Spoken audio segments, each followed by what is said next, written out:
over the world. I can say all over the world. I can say.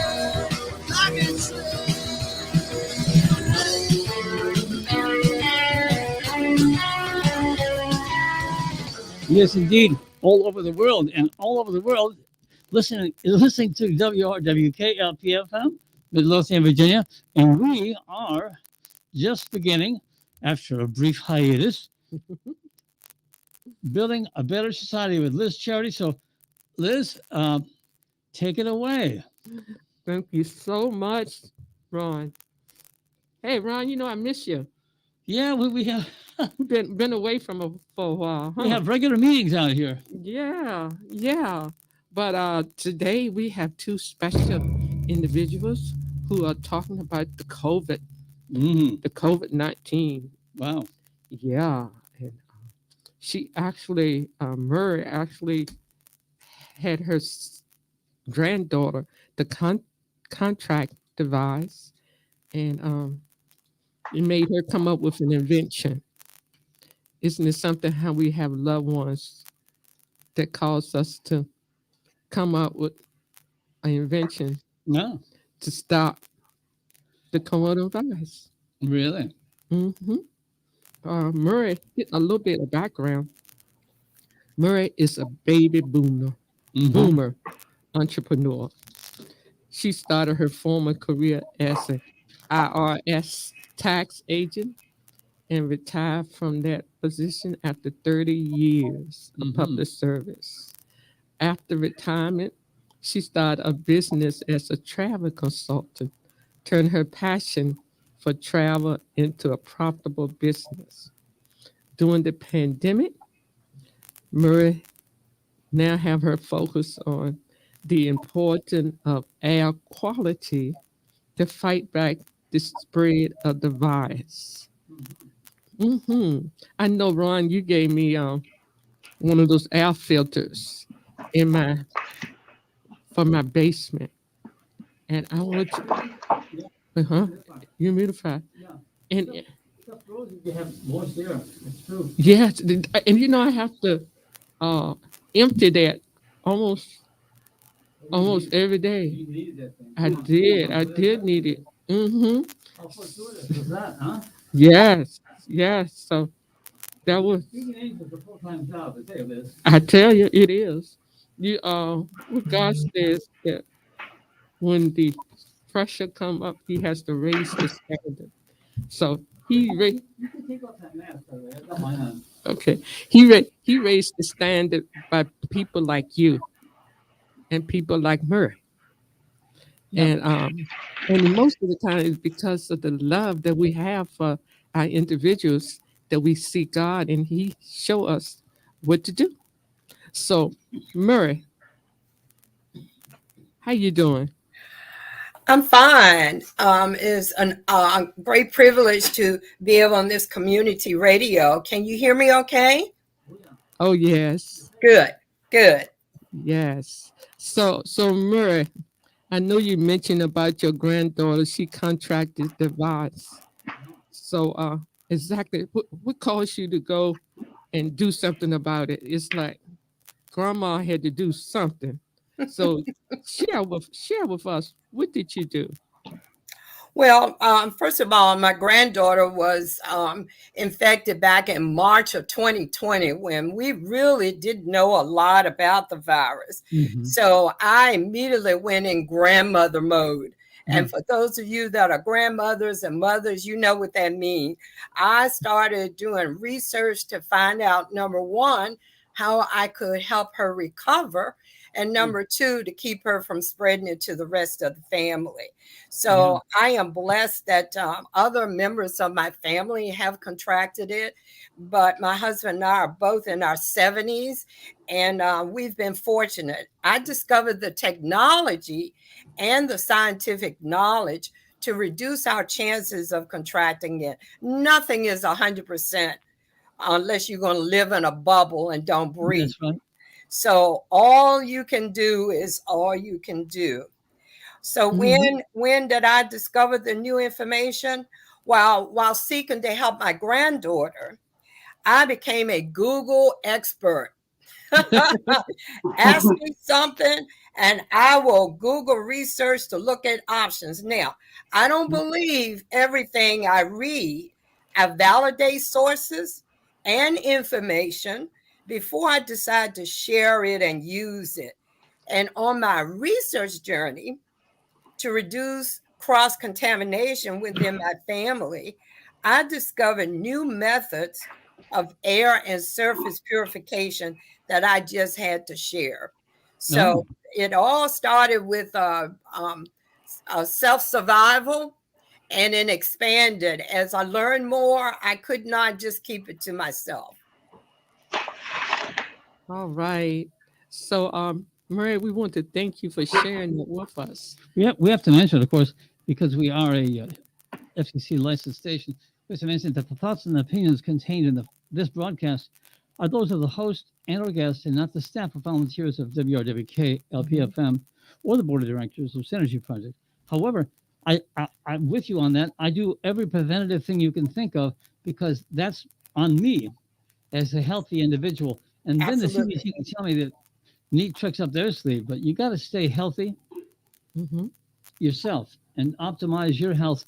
That you got to bring that to the equation, and then healthcare is so much easier when people aren't fighting you. Yes. Anyway, go ahead. I just want to put that in because we have to say that because a lot of people listen to the show. I don't want them to think they should hang up on the CDC and just go contact Mary right? for cures. Yeah.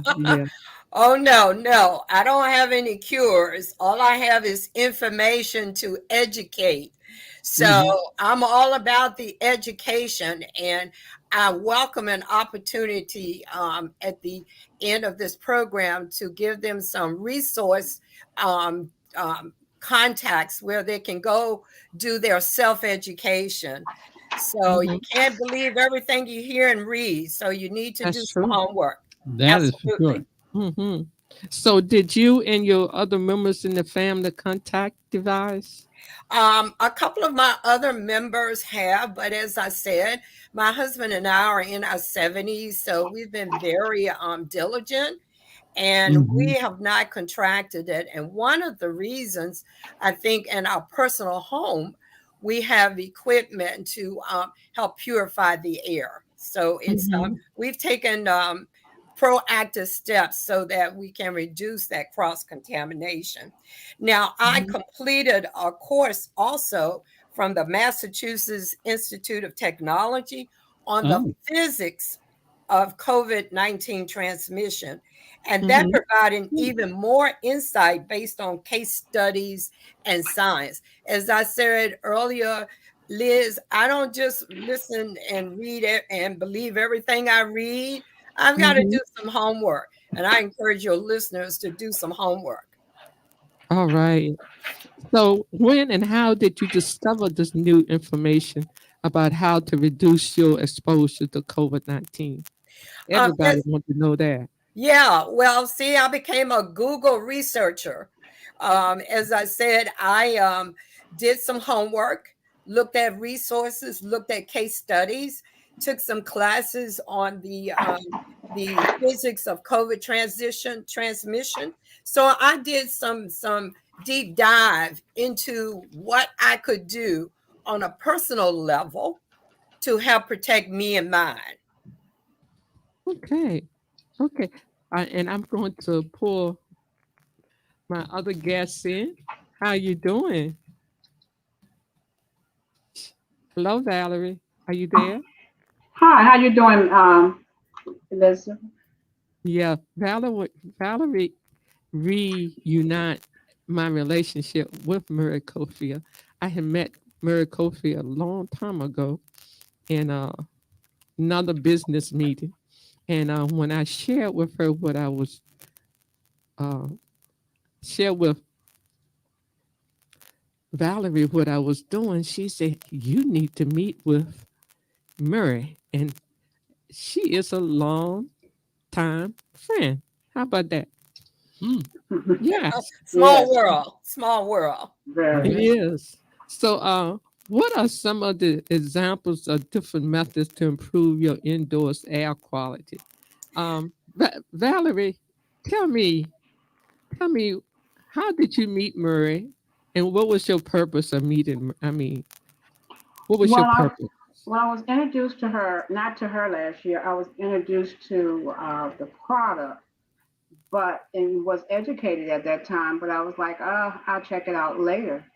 And then the person that introduced me to Mary. But then she told me it's a better way. There's other things that can protect you, and you can still wear your mask, whether you've had been vaccinated or not. But this is just an extra protection.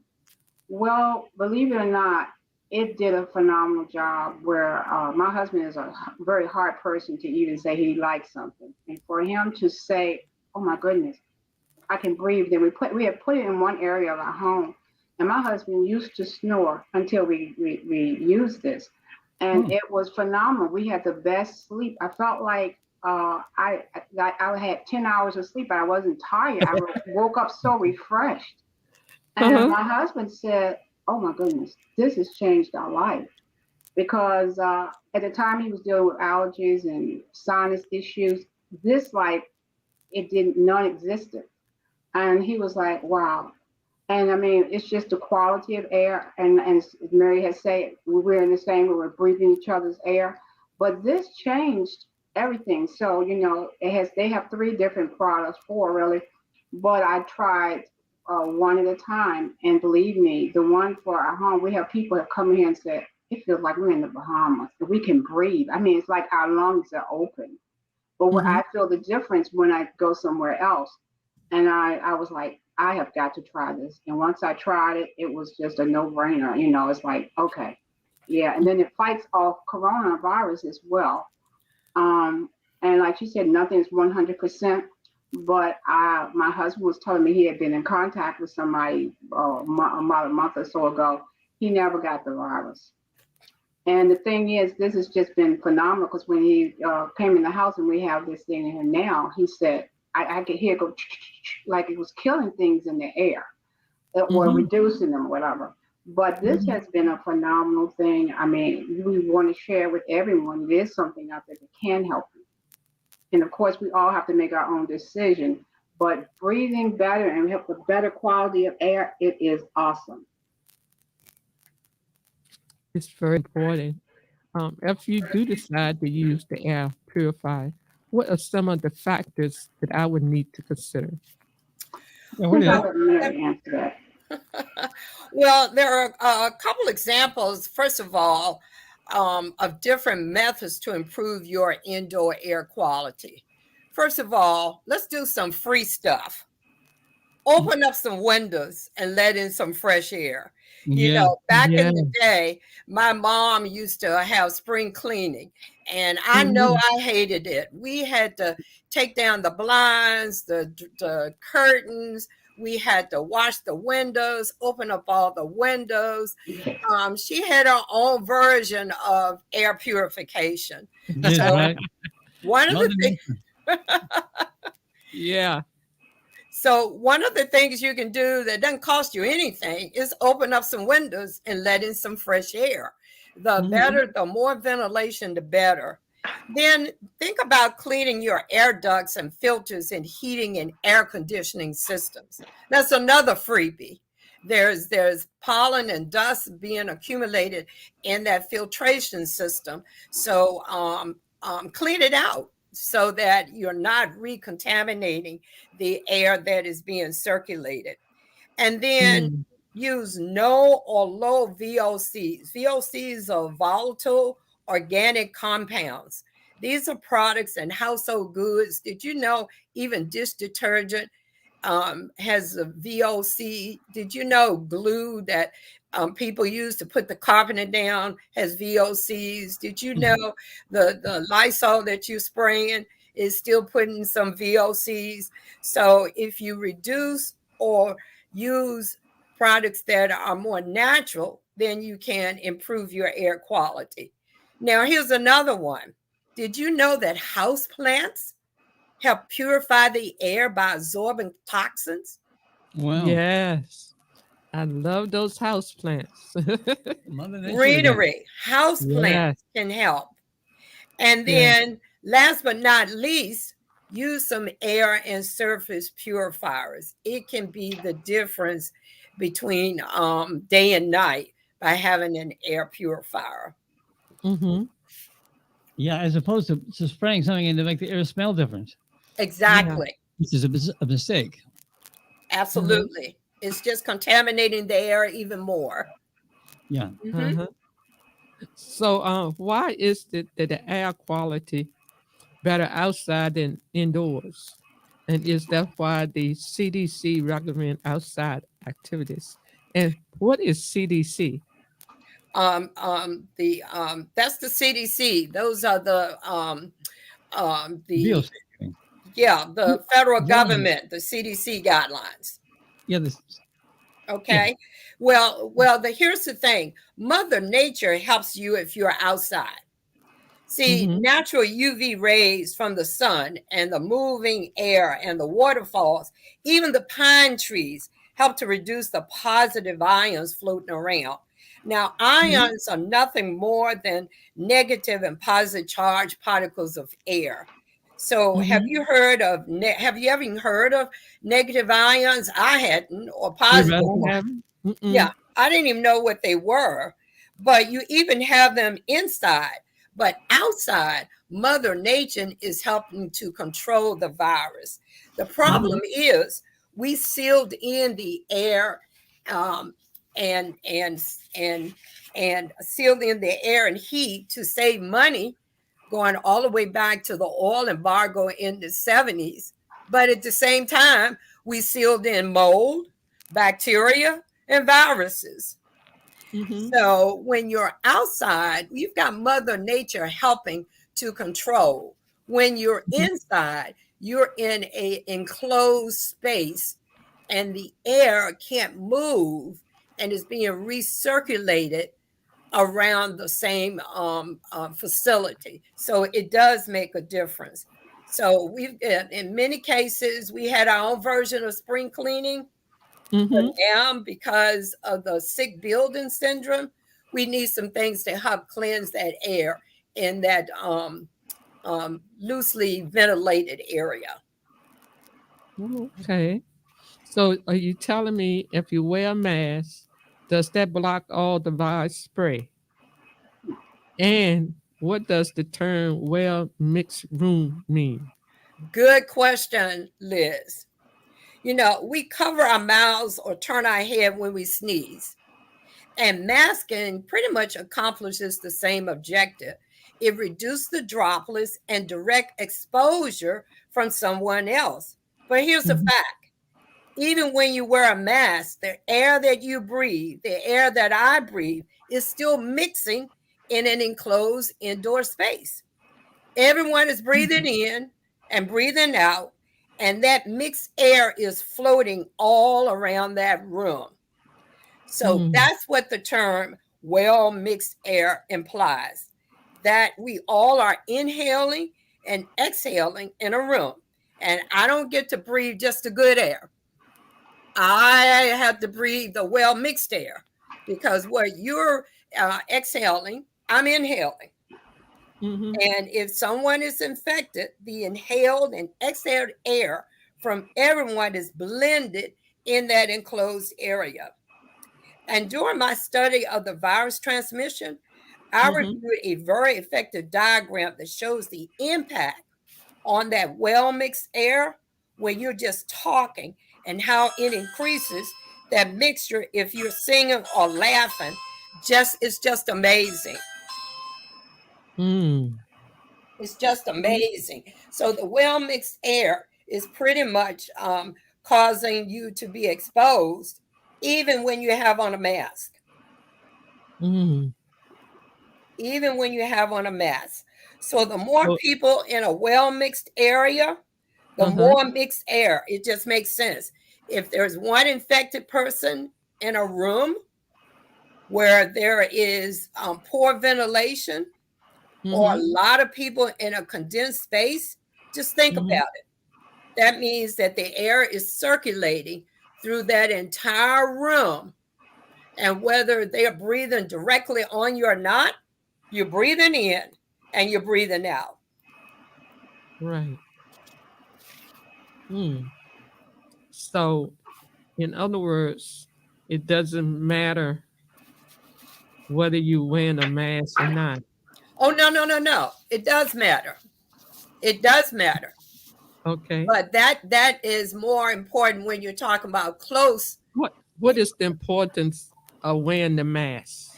The What mask, is the purpose of the mask? the mask helps reduce the droplets that are coming right into your immediate space. It's just like when you sneeze, you're putting off droplets. So the mask is helping to reduce those droplets, but you're still breathing. And what you're inhaling and exhaling is going out of the top of the mask and floating through the entire room. So the mask is definitely important to reduce that close contamination, just like when you sneeze, but it's not the only thing that needs to be considered. Oh, okay. So, can you tell us more about some of the case studies you have reviewed and what have they revealed to us, or what you Well, want them to reveal to us? hold on. Let me see if I can find some of those case studies. Hold on just 1 minute. There were 3 in particular that I studied. One was it was called the Skagit Valley Choir Rehearsal. Everybody heard about that one. That was one where, let me give you a scenario.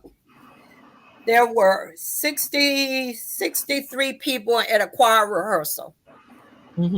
53 of them got infected from one person who was infected. They were in that rehearsal for 2.5 hours. The room size was about 1,900 square feet. The heat was on, but they turned it off, so there was very little circulation or fresh air. They were singing most of the time. It was a choir rehearsal. Right. And when you sing, there is increased droplets being emitted.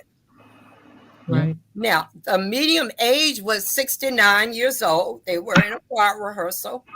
And there was only one infected person that was probably infected over that was in her 5-day period. So she was ripe for transmission. So here's some things I want you to realize from that study. There were close quarters, poor ventilation, the age of the attendees, and a well-mixed room with little place for the virus to go, but to be breathed in and breathe out. Inhale, exhale. You can't avoid it. So in that one circumstance, this was back in March of 2020, 61 people were in the choir rehearsal, 53 got infected. Enclosed room. The air is circulating within that room, and so is the virus. That was one case study that I reviewed. The other one was a Tang Tong temple ceremony. In this particular instance, there was a bus that was transporting people to and from the ceremony. There were 68 people on the bus. They sat in the same seats going and coming. Again, it was an enclosed space. It was wintertime, so no windows were open. And the case study revealed that even though there was no correlation between where they sat on the bus and whether they got infected. So in other words, even if you were sitting 20 seats from that person that was infected, you still got infected. Now, why is that? Because of the well-mixed air. When you're in an enclosed space and there are infected people, the air is being shared. So in large areas, like out in the public, that's the reason why they want us to stay distant of each other. Well, that's one of the reasons, and that's more for the the direct droplets that you might expend. But that's one of the reasons that being outside, see, the air is moving, it's not enclosed. So when the CDC was telling us to stay outside, eat outside, meet outside, play outside, it was because the air was moving and you didn't have that enclosed space. So an enclosed space with a lot of people provides more potential for the virus. Now, the third case that I studied was the Diamond Princess cruise. Everybody knew about that cruise ship that just kind of floated out to sea for weeks and they wouldn't let them come back to shore.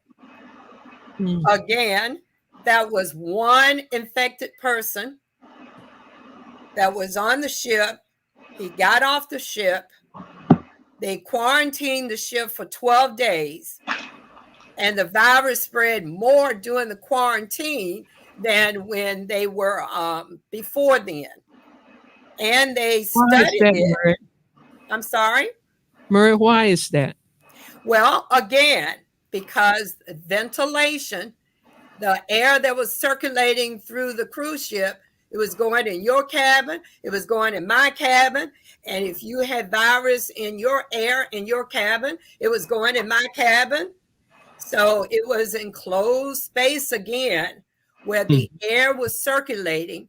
And because the virus is aerosol, it was spreading through the ventilation and because of the closed quarters. Yep. So in 12 days, they had 700 infections. Wow. Wow. Over 12 days. 700. There were 3,000 people on that ship and 700 got infected. I put links to that in the comment section, by the way. I'm sorry? I put links to these things we're talking about in the comments section. Yes, yes. So what that study showed was that the infections weren't even where people were in contact with each other. So why was it spreading? Again, well-mixed air through the vents, the hallways, and the air was a factor. So those were three case studies that I reviewed in depth because they gave some real examples of how masking is important, but also the mixed air that you're breathing in enclosed space is also contributing to contamination. Let me throw in that we also put a link in the comment section to that course we did, the MIT course. People can go and do that. It's ocw.mit.edu/resources. There's a lot of free courses, including ones on COVID. Yes. Yeah, it's MITx. It's a online course, and it was called the physics of COVID-19 transmission. It was very informative, and they did a case study of these three cases also. I learned a lot from it. All right.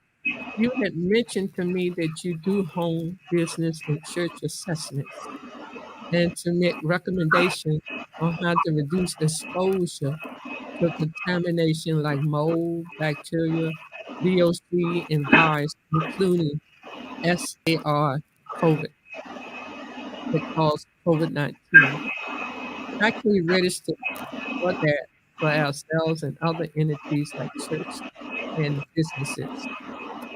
Well, that's an easy one. I use a document to actually ask the right questions when I'm working with a business or church or homeowner. And some of the things I look at, what's the total square feet? What's the total cubic feet? What's the occupant density? What are they going to be doing in that space? How high are the ceilings? All of that impacts my recommendations. And you can send an email to go, that's G-O, Val, that's V-A-L, air, A-I-R, 8, the number 8, at gmail.com. and I'll be glad to send you my resource documents All so right. that you can do some homework and education so that you can breathe better air also. Oh, Murray, what is that background noise? It's not coming from me. It just stopped. It's a miracle. No, I'm in a private office, so I don't have any background. Okay. Hmm. All right. Do you need Valerie, me to give that email again? huh? Yes, do. Okay. If you want a copy of my resource document and recommendations so that you can do some homework, send an email to go, that's GOVAL, V as in Victor, AL, air, that's A as in Apple, IR, and the number 8 at gmail.com. And just put that you were on the radio show, and we'll be glad to help you with an assessment or to provide you some of my resource documents so that you can go read it for yourself and make your own decision about being proactive. Hmm. Yeah. Yeah, Murray, thank you so much for the information that you're sharing with us. It's very educational and informative. And with the COVID going on the way it is, we need to know as much as we can to stay healthy. And we just want to thank you for sharing that information with us. Valerie, Yes. yes. Now I want to know, what part do you play in all this? Well, I'm just one of the people here willing to share the information with any and everyone about getting more better purified and fresh air. And there's other protections that can help us to hopefully still be here, because like you said, when we breathe in droplets and stuff like that fall, we wanted to share the product and the research and educate people when there are other options that they can take. Mm-hmm. Okay. So how long you been working with Murray in doing doing this experiment? Yeah, I've been You know, working here probably about almost 2 months. so why did you decide to work with her? Well, as a believer, I don't believe in a lot of things, but this changed my life, especially. I saw what it did as far as helping me health wise and how I can breathe. And for one thing, also, um, we've seen where other churches have used this and they even had a convocation. Nobody came back with the virus. That's what they showed me that, wait a minute, they must have something. But actually, using the product and knowing that 99% that it's been working wonderful here. I can breathe better. My husband breathe better. Anyone that might come in our home, we're not afraid that if they happen to have the COVID, they are most likely will be protected. But my interest is I just want to just continue to share with people and let them know that we are here for them. If they want that information, we're more than glad to share it, because the more people are more educated, the better it'll be, and we'll have a safer environment for everyone. So we can get back to the way it was before COVID came. It might not get completely back there, but at least we got another second defense. Mm-hmm. Yeah. And Liz, I would like to add that we're all talking about COVID, but there's more to air quality than COVID. This there are allergies and asthma. The people that had allergies and asthmas, they were already aware of the importance of air quality. But the rest of us, because of the pandemic, we started paying attention. Before I knew the virus was an aerosol, I really didn't worry about good quality air. I breathe in, I breathe out. The air was fine with me. Mm-hmm. But because of this pandemic, it necessitated that I learn more about what I was breathing. So you can Right. either take some steps to help your lungs out, or your Mm-hmm. lungs going to have to do all the work. You got some options. So you have an option to be proactive. Thanks, Liz. Yes. You always have to say get knowledge and understanding so that it can improve your lifestyle. And the only way we can do that is through the research. Uh, when especially when it is harming our family and our health. So what you have did is did a research and you have helped individuals to become aware of the safety of the COVID-19 on how we can be able to set lead safe air free, safe air, and we need that safe air. Okay. Do you offer a copy of your research and resources? And if so, how can the listeners get a copy? It'll be my pleasure because it's all about the education. And again, they can send a request to the email that's goval8@gmail.com. Hmm. And just put heard it on the radio, and we'll be glad to forward them the information by email. They say you have been listening to WRWK 93.9 FM on your radio dial. Okay. You have been listening to Building Better Societies. And Right. everybody has a part to build better societies. We just have to own up to it and move forward to make it happen. Right, Murray? Absolutely. Right, Valerie? Yes, absolutely. Take the village. Yeah, yes. I'm going to go back to your high school and college education that occurred in Richmond, where you reside with your husband and granddaughter, who is also your business partner.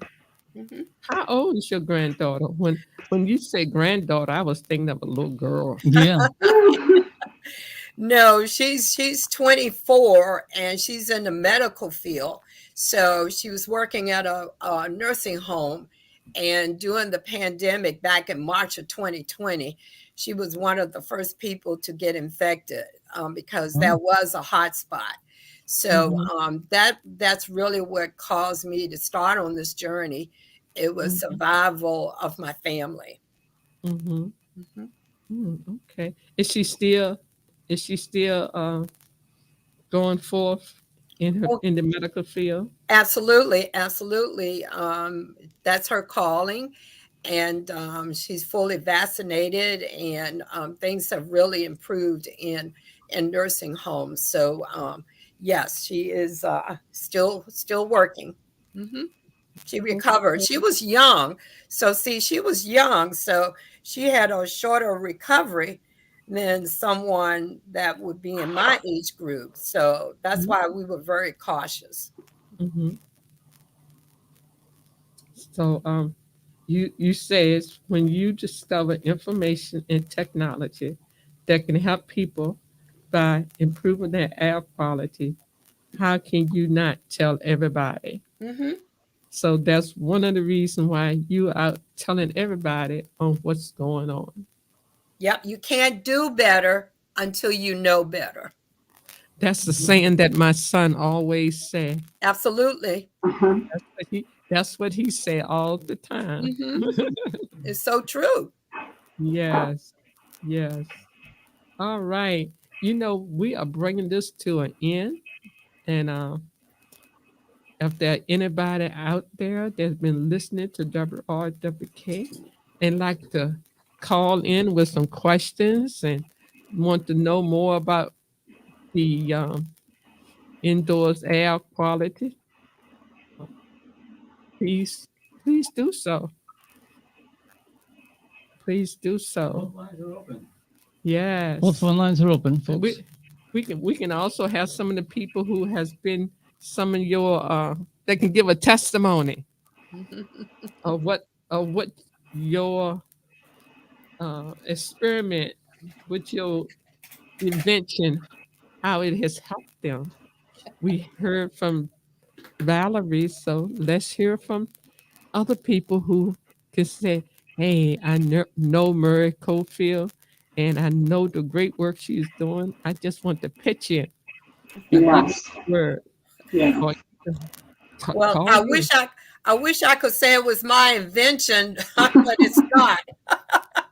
Yeah, I'm just the carrier of news. Oh, So, okay. yeah, I'm just the carrier of news about the technology. Okay. All right. That sounds good. That sounds good. Tomorrow we will be also uh, be we won't be meeting at the hotel. We decide not to meet at the hotel. We're gonna do it all through Zoom, and we'll have different individuals who are working with us in providing, as I said, building better societies, especially for those individuals who are in the incarceration. Because as you know, President Bynum has said that he are not renewing the leases for private jails. So if he not renewing the uh, No kidding. Wow. he has did an executive order. So what we're doing is we are answering that executive order by having uh, different businesses to come together and share what they can to help our young people who are in prison, because we don't want them to stay in prison. We believe that rehabilitation is better, and I believe that we can really change people's lives. I've been working with youth corporation and youth outreach services for the past 20 years, and we have had a lot of good success reports on our young people who has who's not going into the jail or came out and found a better life.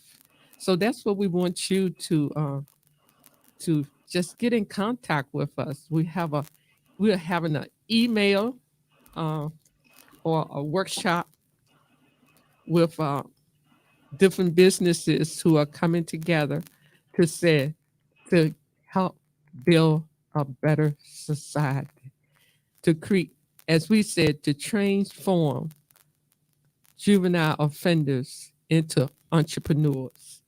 And Murray, you'll be a great person to because you are an entrepreneur. Valerie, you are an entrepreneur. We all are entrepreneurs, and what we can do is help our young people to set transform their life. I have talked to some of the individuals in the higher up who is very much interested in that project, and we want to be able to have a Zoom call with them so that our young people can be able to say move forward. Especially, we don't want jails. We don't want them to continue being jails. We want them to be rehabilitated. We believe that they can be an entrepreneur. We believe that they can come under your wings, Murray, and you can be able to help them. And the same with you, Valerie. We believe what we're doing is we're matching up each individual that we are mentoring is we're mentoring them with a college student and a professor. And the college students are from George Mason University, Virginia Union, and UVA. All of these are colleges that we have already tapped into their resources and have worked with them in being a mentor to our young people. And we have had some very good results on our young people that's coming out and having a better life. And we believe that we can help our young people. That's my heart. That's my whole goal And putting together this whole organization is to be able to say, help our young people to find a better life instead of being in prison, being a part of the society that has nothing to offer them. And it's another part I want to talk about, Murray Cofield. I want to talk about what do you think about the casino? um, I think it's I think personally I think it's a good idea because it's going to bring income and job opportunities to the community. I always worry about um, addictions, gambling addictions, just as much as you have drug addictions. So that gives me some concern. But at the same time, it looks like it's going to be an awesome facility, great revenue for the city, and the job opportunities. So that's what I'm looking at is how is it going to improve the community, and the organizers seem to be very much trying to make sure that it is a community project and not all one-sided. So I Mhm. personally think it has great potential for the city. How about you, Valerie? What you think? I'm thinking on the same lines that Mary just said, and we'll see at the election. But yeah, I'm on the same page as Miss. I feel the same exact way. Hmm. Ron, I want to hear from you. Uh-oh.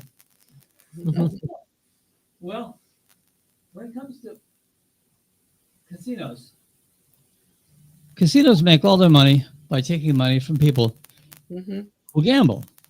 So it's not exactly a positive social force in the community. I would rather see the city all excited about new schools, better schools, more tutoring, more preschools. But I understand that money will be generated. Every penny that is generated by a casino comes from somebody gambling. And problem Hmm. gambling is, I think, 3 or 4% of the population is subject to problem gambling issues. I think to be a pragmatic voter on the subject of casinos, I would have to say you can't stop the money they have everywhere in the city.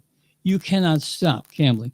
The most you can hope for is to have a huge and accountable oversight system. So if they start bankrupting people around the city, which they will, or around the state, which they will, I mean, they have to, that's how they make their money.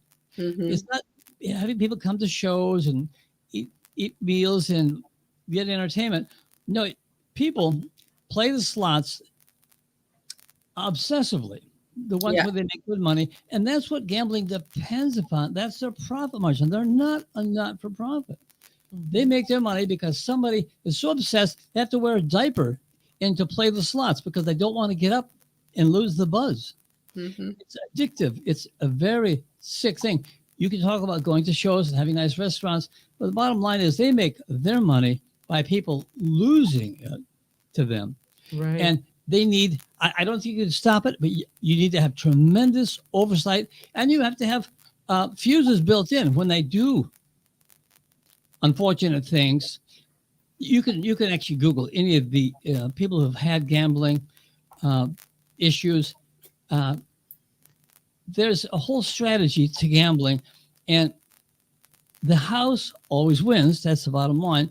But what people will do to get you in, give you an apartment, give you good meals, encourage you to squander money, pretend like you have money coming out your ears, and you'll be mortgaging your house or your husband's house or your wife's house. I mean, this is how they make their money.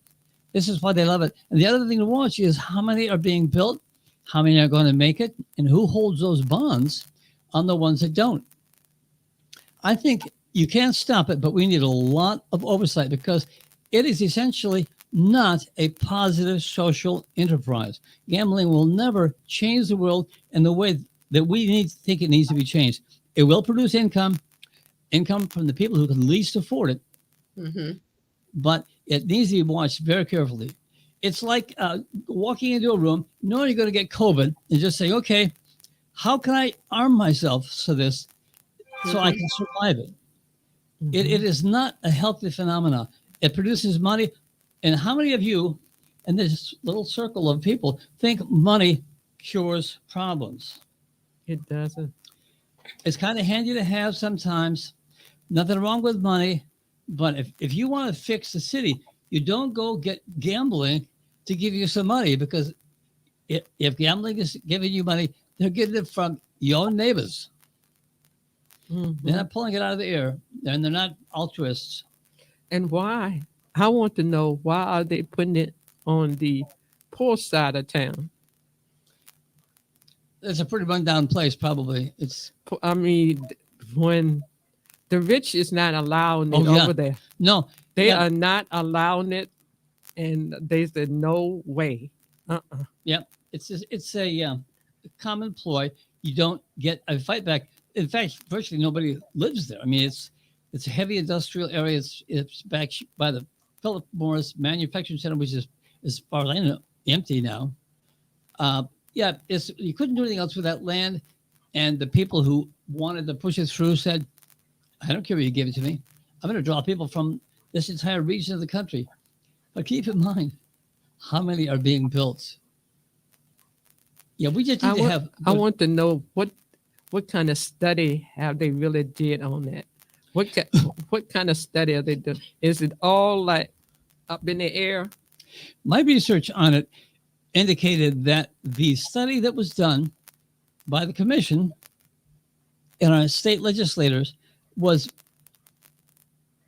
rather a friendly study. They didn't go to. There's a woman named Natasha. I can't think of her last name. She came to U of R several years ago and gave a long 1-hour talk on gambling industry.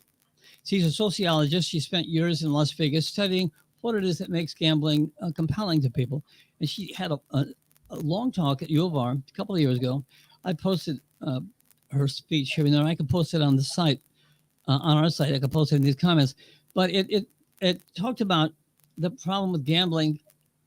Gambling is it's kind of like prohibition. People think it would be a lot of fun to have booze, and they think, well, no, there's a problem. And right now, the gambling is on the rise. There's only a few states that have resisted bringing gambling back in because of its profit. And one of them, by the way, is Texas. Texas has resisted this. But to get back to the point you asked me about,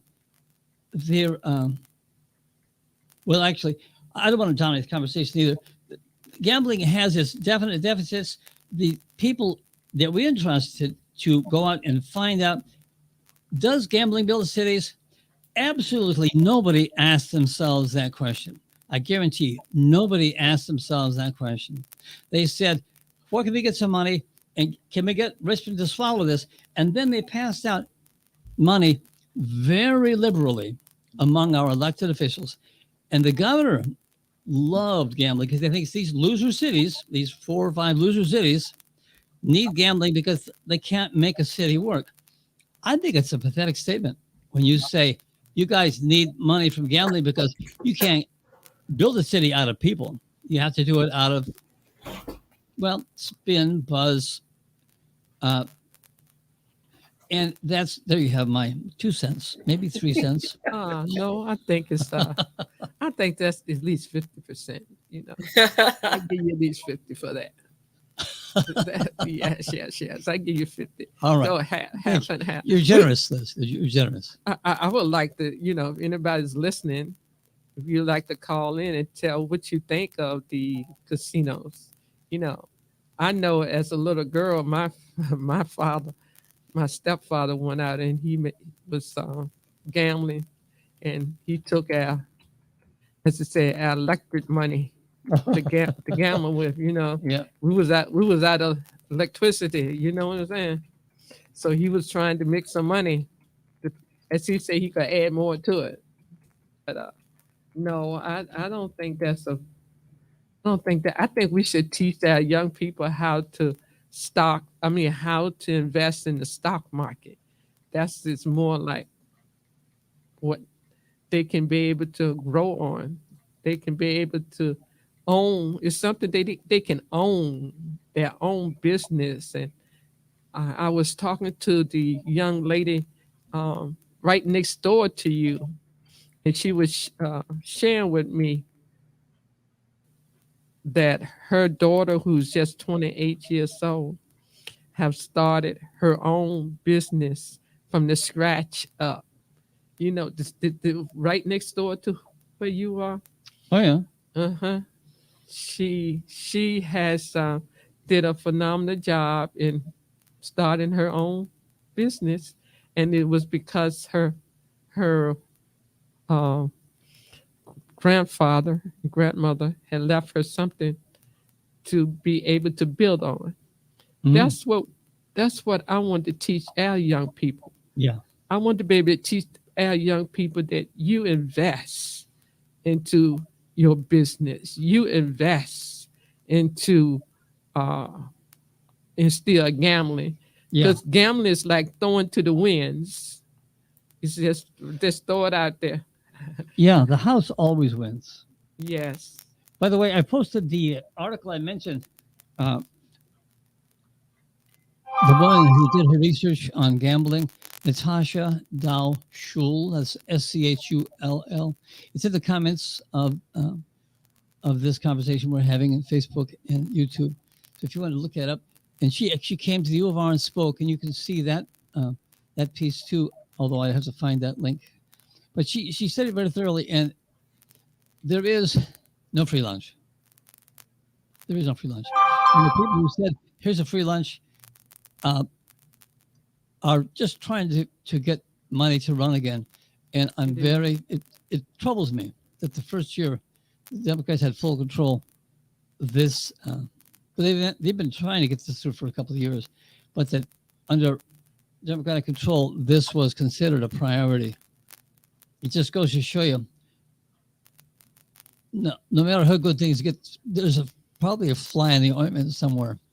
And also to the people who are supporting it, they they did not get where they are on gambling. Most of them have shares of stock Mhm. these big corporations are buying into. Yeah, And you're right. that's what. So if we are constantly on talking about the gambling or teaching our children how to gamble, let's teach them how to be able to Yeah, create wealth. This is not create wealth wealth. creation. Yeah, this is gambling. Because I definitely do not agree with No. with gambling. It's not how you build a city. No, it's not how you build a city. That reminds me, this is 5 Time. o'clock, and this is WRWK LPFM, Midlothian, Virginia, 93.9 on your radio dial. And I want to make sure that this voice, the casino voice, had a chance to throw that in because it is top of the hour. And we're proud to be able to have a conversation like this.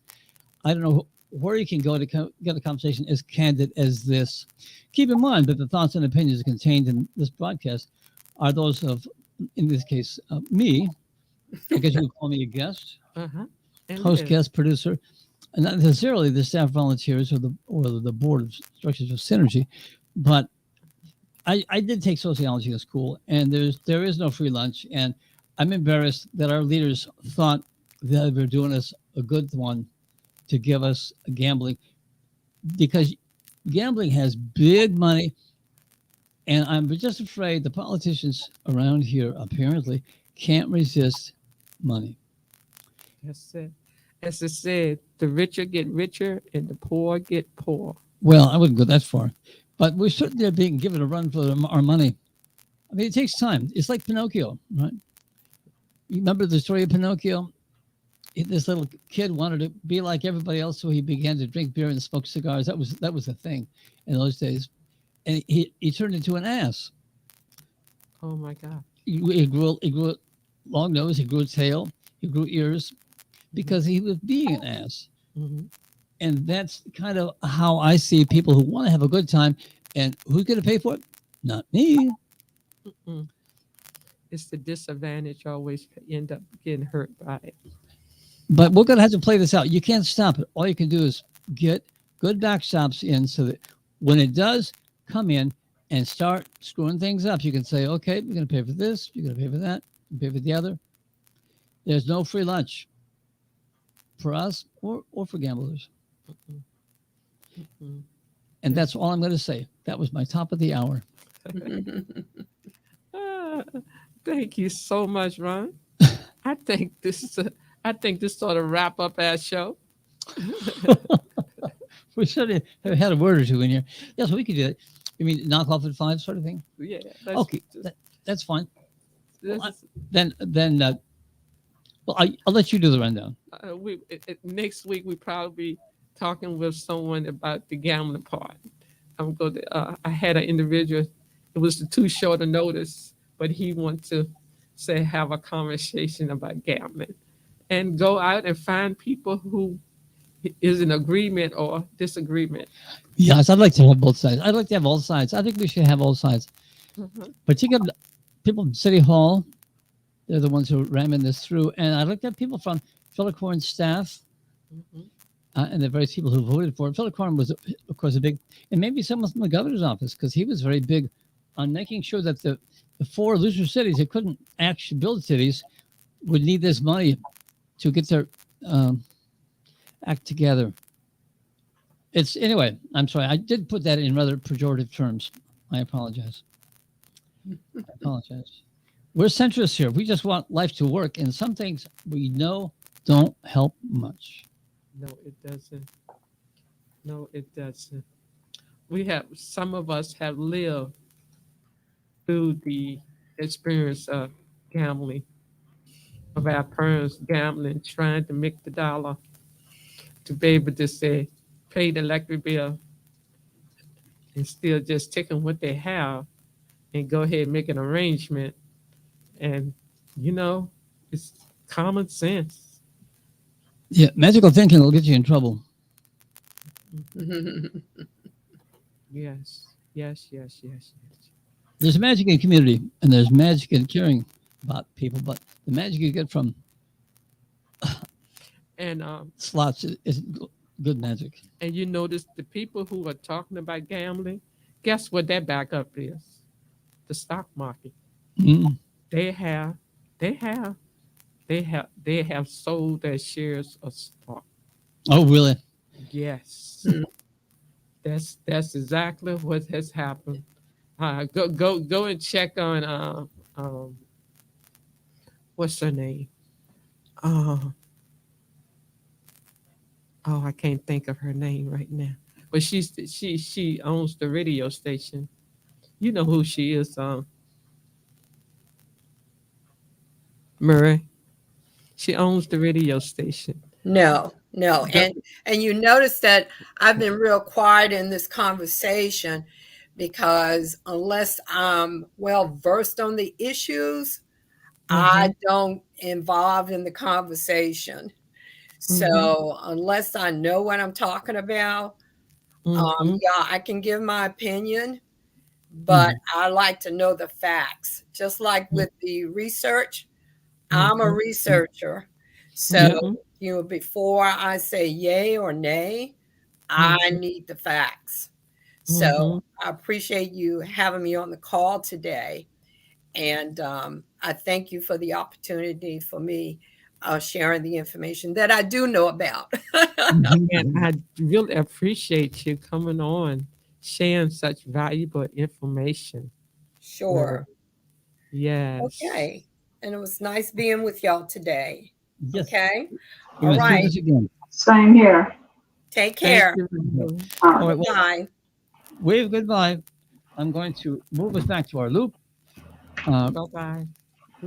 So